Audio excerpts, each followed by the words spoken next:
Magnitude same होता है लेकिन अपोजिट साइन से होते हैं। इस डाइपोल के इक्वेटोरियल पोजीशन, ऐसा पोजीशन जहां से प्लस क्यू से सेम डिस्टेंस और माइनस क्यू से सेम डिस्टेंस पर कोई दूसरा चार्ज हो, इन दोनों के बीच का डिस्टेंस सेम हो, तो ऐसे सिस्टम को, ये सिस्टम को इलेक्ट्रिक डाइपोल कहते हैं। और इलेक्ट्रिक डाइपोल के इक्वेटोरियल पोजीशन पर एक पॉइंट चार्ज लिए हैं, ये इसका मिड पॉइंट है। इसकी टोटल डिस्टेंस L होती है, तो यहां से यहां का डिस्टेंस, मिड पॉइंट से डिस्टेंस L और L हो जाएगा, टोटल डिस्टेंस 2L, यहां से डिस्टेंस L और ये डिस्टेंस L। ये इस पर एक परपेंडिकुलर है, इसका लेंथ हम R ले लेते हैं।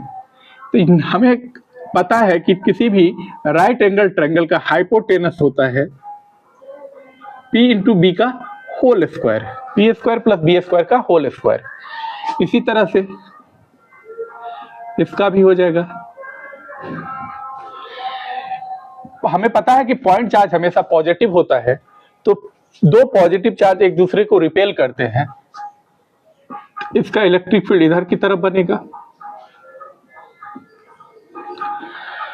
और इसी तरह से दो निगेटिव चार्ज, एक पॉजिटिव और एक निगेटिव चार्ज, एक पॉजिटिव और एक दूसरे को अट्रैक्ट करते हैं, तो इनका इलेक्ट्रिक फील्ड इधर की तरफ बनेगा।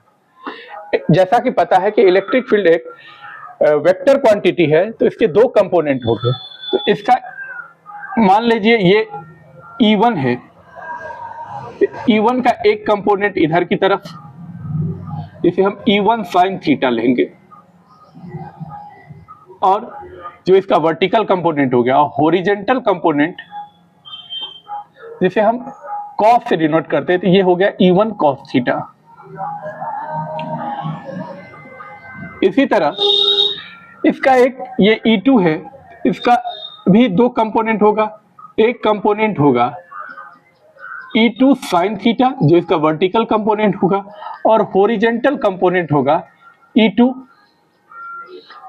cos theta. यहां हम देख पा रहे हैं कि E1 और E2 अपोजिट डायरेक्शन में है, तो एक दूसरे को कैंसल आउट कर देंगे। यहां E1 का जो वैल्यू होगा वो होगा 1/4 pi epsilon naught Q by R square होता है। तो ये R इस दोनों के बीच का डिस्टेंस है, root under R plus L का होल स्क्वायर।